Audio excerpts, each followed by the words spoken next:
Surat Sachin સુડા sector 3માંથી અપહરણ થયેલા 3 વર્ષના બાળકને ટેકનિકલ સર્વેલન્સ અને સીસીટીવી ફૂટેજની મદદથી માત્ર ગણતરીના કલાકોમાં શોધી કાઢી પરિવાર સાથે સુખદ મિલન કરાવી આરોપી સામે કાયદેસરની કાર્યવાહી હાથ ધરી હતી। સુરતના સચિન પોલીસ સ્ટેશને અપહરણના એક ગંભીર ગુનાને ખૂબ જ ટૂંક સમયમાં સોલ્વ કરી પોલીસની કાર્યકુશળતાનો પરિચય આપ્યો છે।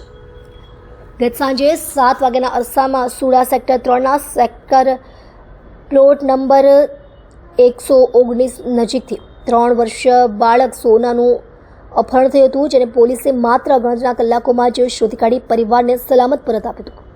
ફરિયાદી રહીમ રઝાક મંસૂરીએ પોતાના બાળકના અપહરણની ફરિયાદ સચિન પોલીસ સ્ટેશનમાં દાખલ કરી હતી।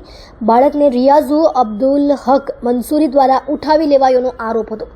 પોલીસ કમિશનરના માર્ગદર્શન હેઠળ ઇન્સ્પેક્ટર પીએન વાઘેલાની ટીમે સીસીટીવી ફૂટેજ, ટેકનિકલ તપાસ અને માનવ સ્ત્રોતોની મદદથી આરોપીની ઓળખ કરી હતી। સર્વેલન્સ ટીમના head constable Mansukhbhai Naranbhai, police constable Pareshbhai, Kishanbhai અને નીતિનભાઈની ટીમે આરોપી અને બાળકને શોધી કાઢ્યા, જ્યારે બાળકને તેના માતા પિતાને સુરક્ષિત સોંપી દેવાયું છે।